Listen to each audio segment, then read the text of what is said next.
ये जो घुटनों के ऊपर बैठा हुआ एक आदमी आप देख रहे हैं, ये है शक्ति सिंह, जो एक रेपिस्ट है, क्रिमिनल, जिसने 12 वर्ष की मासूम नाबालिग बच्ची का दुष्कर्म किया और लगातार उसका दुष्कर्म करता रहा। यही नहीं, उसकी छाती पर ब्लेड से आई लव यू गोद दिया, जो अभी तक भी है, जो आज तक मिटा नहीं है। वो उसके साथ लगातार 4 वर्षों तक बलात्कार करता रहा, उसे डराकर कठपुतली बनाकर अपने इशारों पर नचाता रहा और वो बच्ची डर के मारे, समाज के डर के मारे और उसकी धमकियों की वजह से उसने किसी को कुछ नहीं बताया, लेकिन धीरे धीरे वो तनाव में जाने लगी। नमस्कार, मैं ज्योति गौड़ और आज की सच्ची घटना है जयपुर की। आज से लगभग 9 साल पहले का ये वाक़या रहा होगा। सन 2016 की ये बात है। एक परिवार था, उस परिवार में एक 12 साल की बच्ची रहा करती थी। उन्हीं के बगल में एक किराएदार आता है। किराएदार का नाम होता है शक्ति सिंह। उस वक्त उसकी उम्र तकरीबन रही होगी 20 वर्ष। वो पास के कमरे में किराए पर रहने लगता है। अब अड़ोसी पड़ोसियों से जैसे मिलना जुलना लगा ही रहता है। उनकी एक बच्ची होती है, 12 वर्षीय बच्ची। वो कक्षा 6 की छात्रा होती है। वो खेलती है, कूदती है, तो शक्ति सिंह उसे अपनी खिड़की से देखा करता था। स्कूल जाती है तो भी उसे देखा करता था। अब उसकी गंदी जो नज़र थी वो उस बच्ची पर थी। ऐसे ही दिन बीतते रहते हैं। वो उसके पास जाता है, बेटा कैसी हो, क्या करती हो, कहाँ जाती हो, कौन से स्कूल में पढ़ती हो, तुम्हारे माता पिता क्या करते हैं। और बच्चे सच्चे मन से उसे सब कुछ बता भी दिया करती थी। कहते हैं बच्चे मासूम होते हैं, उन्हें लगता है जो प्यार से बोल रहा है उसे प्यार से ही जवाब देना चाहिए। उन्हें सिर्फ इतना ही सिखाया जाता है कि हमसे जो जिस तरह से बात करे, हमें लगभग उससे उसी तरह से बात करनी चाहिए। ऐसे ही चलता रहता है। अब धीरे धीरे शक्ति सिंह उसके परिवार से भी नज़दीकियाँ बढ़ाता है। परिवार से नज़दीकियाँ बढ़ाता है, परिवार में आना जाना शुरू कर देता है। बच्ची के साथ घुलता है, मिलता है, उसके साथ बातचीत करता है, उसके साथ खेलता है, उसके साथ समय व्यतीत करता है। कुछ समय बाद घर वालों का विश्वास भी वो जीत लेता है। अब धीरे धीरे समय बढ़ता रहता है, लेकिन उसकी जो गंदी नज़र होती है वो उस बच्ची पर होती है। कहते हैं वो मौके की तलाश कर रहा होता है कि ये बच्ची उसे कब अकेली मिले। ऐसे ही दिन बीतते चले जाते हैं और एक दिन उस बच्ची की स्कूल की बस छूट जाती है। अब स्कूल की बस छूट जाती है, घर पर ऐसा कोई होता नहीं है, घर में कोई साधन नहीं होता कि बच्ची को स्कूल कैसे छोड़ा जाए। अब जो वो 20 वर्षीय शक्ति सिंह है, वो अपनी बाइक निकालता है। बाइक निकाल करके उनके घर के बाहर आता है और बोलता है, अंकल आंटी अब घबराओ नहीं, क्यों परेशान होते हो, ये मेरी छोटी बहन जैसी है, मैं इसे स्कूल छोड़ आऊँगा। घर वाले पहली बार जिंदगी में किसी अजनबी पर भरोसा करके अपनी बच्ची उसे सौंप देते हैं और वो उसके साथ उसे भेज देते हैं। अब शक्ति सिंह उसे स्कूल ले जाने के लिए निकल पड़ता है।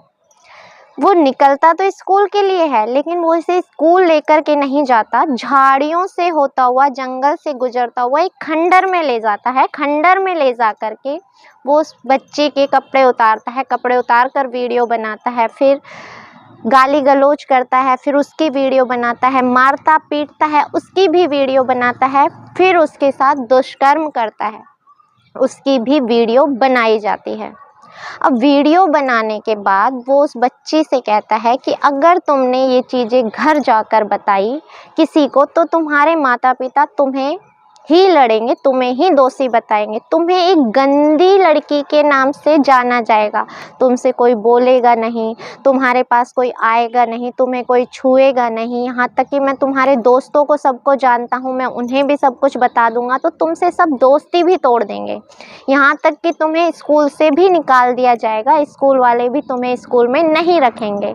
ऐसी गंदी बच्चियों से हमारा समाज दोस्ती नहीं रखता, इसलिए तुम किसी से ये वाकया नहीं कहोगी। बच्ची जिसकी उम्र लगभग 12 वर्ष की होती है, जो बच्ची होती है, मासूम बच्ची के मन पर ये डर की छाप छूट जाती है। अभी शक्ति सिंह रुकता नहीं है, वो एक ब्लेड लेता है और उस बच्ची की छाती पर आई लव यू गोद देता है। आप समझ रहे हैं कि आई लव यू गोद देता है। बच्ची चीखती है, रोती है, चिल्लाती है, लेकिन वो कहता है कि आज मैंने तेरे सीने पे ये लिख दिया, कभी जिंदगी में कोई भी लड़का तुझसे शादी नहीं करेगा, क्योंकि उसे पता चल जाएगा तू तो किसी और से प्यार करती है, तो आज के बाद तेरे से कोई रिश्ता नहीं रखेगा, तुझसे कोई संबंध नहीं बनाना चाहेगा, तू सबकी नजरों में एक बुरी लड़की मानी जाएगी। अब वो उसे डराता है, धमकाता है और उसकी वीडियो बना करके रख लेता है और उससे कहता है कि आज के बाद तूने किसी को इस वाक्य के बारे में बताया तो अच्छा नहीं होगा, मैं सबको वो वीडियो दिखा दूंगा, मुझे कोई कुछ नहीं कहेगा, मगर तुमसे कोई बातचीत नहीं करेगा, तुम्हें सबसे ज्यादा गंदा समझा जाएगा। बच्ची डर जाती है, सहम जाती है। उसके बाद भी शक्ति सिंह नहीं रुकता, वो उससे कहता है आज के बाद मैं तुम्हारा मालिक हूँ और तुम मेरी गुलाम हो, मैं जैसे जैसे तुमसे कहूँगा तुम वैसा वैसा करोगी, मैं जहाँ तुम्हें मिलने बुलाऊंगा तुम वहाँ आओगी, जैसा मैं कहूँगा वैसा करोगी, मैं कहूँगा उठ जाओ तो तुम उठोगी, मैं कहूँगा तुम बैठ जाओ तो तुम बैठोगी। अब बच्ची डर जाती है, सहम जाती है, लेकिन किसी से कुछ कहती नहीं है। अब वो उसे घर लाकर छोड़ देता है। ऐसे ही दिन बीतते जाते हैं, वो उसके साथ दरिंदगी करता रहता है, नोचता रहता है। घर वालों को मालूम ही नहीं है कि जिसे उन्होंने घर में रखा हुआ है वो एक हैवान है, जिसे उन्होंने अपना समझकर अपने ही घर में रखा हुआ है। वो ही उनकी बेटी के साथ हैवानियत कर रहा है, रोज उसकी बेटी को नोच रहा है। अब ऐसे ऐसे दिन बीतते जाते हैं, समय गुजरता है, लेकिन बच्ची किसी से कुछ कहती तो नहीं है, लेकिन वो मानसिक तनाव में चली जाती है। बच्ची गुमसुम रहने लगती है, खाना पीना छोड़ देती है, कमरे में अपने आप को बंद करके रखती है, घुटन महसूस करती है, घर वालों से नहीं बोलती, स्कूल में गुमसुम रहती है। स्कूल से शिकायत आती है कि आखिर आपकी बच्ची के साथ कोई परेशानी है, उसे कोई तकलीफ है, उसे डॉक्टर को दिखाओ। डॉक्टर को दिखाया जाता है, बार बार डॉक्टर से इलाज कराया जाता है, लेकिन कोई फर्क नहीं पड़ता। मामला ऐसे ही चलता रहता है। माँ बाप चिंता में रहते हैं कि इतनी हंसती खिलाती बच्ची अचानक से ऐसी कैसे हो गई। वक्त धीरे धीरे बीत रहा होता है, लेकिन माँ बाप की चिंता बढ़ने लगती है। बहुत सारे डॉक्टरों को दिखाया जाता है, बहुत सारे डॉक्टरों से सलाह मशवरा किया जाता है, बहुत सारे डॉक्टरों की दवाइयाँ चलाई जाती हैं, मगर कोई फर्क नहीं पड़ता। फिर एक डॉक्टर उनसे कहते हैं कि आप मनोचिकित्सक के पास जाओ और उनसे काउंसलिंग लो, हो सकता है कि आपकी बच्ची के जहन में कोई बात अटक गई हो, कोई बात घर कर गई हो और वो हमसे नहीं बता रही हो, तो आप इसे वहाँ लेकर जाओ। अब माता पिता भी चूंकि बहुत समय बीत चुका था, बच्ची ठीक नहीं हो रही थी, अपनी तरफ से वो पूर्ण रूप से कोशिश कर चुके थे, लेकिन मसला हल होने का नाम ही नहीं ले रहा था। तो वो भी एक काउंसलर के पास जाते हैं, जाकर के अपनी बच्ची का सारा वाकया बताते हैं कि ऐसे ऐसे उनकी बच्ची है, ऐसे ऐसे कक्षा 6 की छात्रा है, पढ़ती है, धीरे धीरे ऐसे वक्त बीत रहा है, 2-3 साल तक तो सब सही चलता रहा, बाद में अब ये ऐसे गुमसुम रहने लगी है, क्या बात है, कुछ समझ नहीं आ रहा होता। वो उसे बता देते हैं। अब जो काउंसलर होते हैं वो उस बच्चे से बातचीत करना शुरू करते हैं, उसके दिमाग को पढ़ना शुरू करते हैं। दिमाग को पढ़ते पढ़ते उसे अपने ऊपर विश्वास दिलाते हैं और अंत में उस बच्चे का दिल जीत लेते हैं। अब उस बच्चे को लगता है कि शायद मैं इन्हें अपना दर्द बता सकती हूँ और शायद उसे एक उम्मीद जागती है कि मैंने इन्हें कुछ बताया तो शायद मुझे इस चीज़ से छुटकारा भी ये लोग दिला दें। अब वो बच्ची हिम्मत करती है, हिम्मत करके सारा जो वाकया होता है उसके साथ, जो 2016 से चला आ रहा था, वो सारा वाकया उस बच्ची उस काउंसलर को बता देती है। वो जो मनोचिकित्सक होते हैं वो घबरा जाते हैं, रूह कांप जाती है उनकी सोचकर कि एक मासूम के साथ इतने समय से ऐसी दरिंदगी हो रही है, वो सोच करके कांपने लगते हैं। तुरंत आनन फानन में उसके माता पिता को फोन लगाया जाता है। फोन लगा करके पूछा जाता है कि क्या तुम्हारे पड़ोस में कोई शक्ति सिंह नाम का व्यक्ति रहता था? वो बोलते हैं जी रहता था। रहता क्या था? आज भी रहता है, वो हमारा ही पड़ोसी है, पड़ोस में ही रहता है। तो वो उसे मतलब कि माता-पिता को अपने पास बुलाते हैं और उन्हें सारा वाक़या बताया जाता है। वाक़या बताने के बाद तुरंत पुलिस को इन्फॉर्म किया जाता है। पुलिस आकर के बच्ची का बयान लेती है। बयान लेने के बाद शक्ति सिंह को गिरफ्तार कर लिया जाता है। अब शक्ति सिंह को गिरफ्तार करने के बाद उससे पूछताछ की जाती है कि तुमने ऐसा क्यों किया? वो बोलता है कि बच्ची एक सॉफ्ट टारगेट थी, जिसे आसानी से बरगलाया जा सकता था, जिसके साथ मैं जो चाहता वो कर सकता था। मुझे पता था कि बच्चे जल्दी डर जाते हैं। बच्ची को मैंने डराया, धमकाया, उसने इतने समय से कुछ नहीं बताया। ऐसे ही करते-करते इतना समय बीत गया, तो मुझे एक सॉफ्ट टारगेट लगी बच्ची, तो मैंने उसके साथ ऐसा-ऐसा किया। बहरहाल उसके ऊपर चार्जशीट जारी कर दी गई है। पुलिस मामले की कार्रवाई कर रही है। उसके अनुसार जो भी होगा उसके ऊपर केस दर्ज किया जाएगा। सज़ा की बात करें तो जैसे कि हमारा कानूनी प्रावधान है कि 18 वर्ष से जो ऊपर की महिलाएँ होती हैं जिनके साथ बलात्कार होता है उन्हें तकरीबन 20 वर्ष की सज़ा होती है।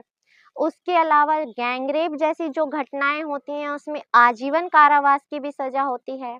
12 साल से कम उम्र की जो बच्चियाँ होती हैं उनकी पॉक्सो एक्ट की धारा के तहत आजीवन कारावास या फांसी की सज़ा भी सुनाई जाती है। वो कोर्ट के ऊपर निर्धारित होता है। अब बात करें इस केस की, तो जो ये केस था, ये केस तो जब वो बच्ची 12 वर्ष की थी तब से ही उसके साथ चल रहा था, 2016 से। अब 2016 से 2020 तक वो उसके साथ रेप करता रहता है। अब 4 वर्षों तक वो उसके साथ बलात्कार करता है और 5वें वर्ष में वो बच्ची एक काउंसलर के ज़रिए ये सारी घटना को बताती है। तो सवाल उठता है कि उसके साथ कैसी कार्रवाई होगी, उसे कौन-सी सज़ा मिलेगी? तो इसमें बात आती है कि कैसे इस केस को समझा जाएगा। तो इस केस को समझा जाएगा रेप ट्रॉमा सिंड्रोम के अनुसार। अब आप सब सोचेंगे कि रेप ट्रॉमा सिंड्रोम क्या है? रेप ट्रॉमा सिंड्रोम की जो पहली बार पता चला था ये 1974 में एक साइंटिस्ट ने इसकी रचना की थी और इसके बारे में बताया था कि ट्रॉमा सिंड्रोम एक ऐसा सिंड्रोम है जिसमें रेपिस्ट के मन में एक घटना, एक दहशत घर कर जाती है और उसके अनुसार वो घबराया हुआ रहता है, सकपकाया हुआ रहता है, नॉर्मल बर्ताव नहीं करता है और जो वो डॉक्टर था, जो काउंसलर था, उसने भी उसका जो इस केस की तहकीकात की, रेप ट्रॉमा सिंड्रोम के अनुसार ही की। उसे समझ में आ गया कि ये मानसिक तनाव में इसके साथ कुछ न कुछ घटना घटित हुई है। तो पुलिस ने उसके खिलाफ चार्जशीट जारी कर ली है। उसको जो भी सज़ा होगी कानून के प्रावधान के अनुसार वो सज़ा दी जाएगी।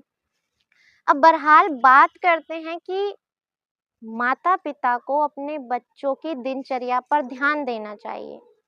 पहला तो मैं कहना चाहूँगी कि हमारे बच्चों को किसी अजनबी क्या आज के वक़्त में तो अपने परिवार वालों के भी हवाले अच्छे से नहीं करना चाहिए। माँ को, पिता को, अपनी मासूम बच्चियों को सँभालना चाहिए, ध्यान देना चाहिए कि बच्चा कहाँ है, कैसा है। बहरहाल तब तक तो ध्यान दें जब तक वो अच्छा-बुरा ना समझने लगे। लड़के ही नहीं लड़कियाँ ही नहीं, लड़कों की भी सुरक्षा का ध्यान दें क्योंकि लड़कों का भी यौन शोषण होता है। बच्चे इतने मासूम होते हैं कि वो गुड टच, बैड टच जैसी चीज़ें जब तक समझ ना जाएँ अच्छे से, उन्हें किसी के हवाले ना करो। उन्हें समझो, उनसे बातचीत करो, कम से कम उनसे एक दोस्ती का ऐसा रिश्ता बनाओ कि बच्चा आपसे कहता हुआ कुछ डरे नहीं। कम से कम वो अपने दिल का जो डर है वो बता पाए। उस बच्ची को भी अगर ये डर नहीं होता कि मेरे माता-पिता मुझे लड़ेंगे, तो वो शायद अपने माता-पिता से इस बात को कह पाती। तो इस घटनाक्रम को सुनाने का उद्देश्य आपको दुखी करना या आपको परेशान करना नहीं है, बल्कि आपको जागरूक करना और सचेत करना है कि ऐसी घटनाएँ जो हो रही हैं उनको थोड़ा बहुत तो इस ज़रिए से भी रोका जा सकता है कि माता-पिता जागरूक हो जाएँ। बच्चे हैं, मासूम हैं, वो इतना नहीं समझ पाते लेकिन हम बड़े तो इसमें पहल कर सकते हैं। अपने बच्चों को किसी और के हवाले ना करें, उन्हें गुड टच, बैड टच की जानकारी दें ताकि ऐसी घटनाएँ हमारे समाज में ना हो। तब तक आप सभी से इजाज़त चाहूँगी। मिलते हैं अगली किसी सच्ची घटना के साथ। तब तक के लिए जय हिंद, जय भारत।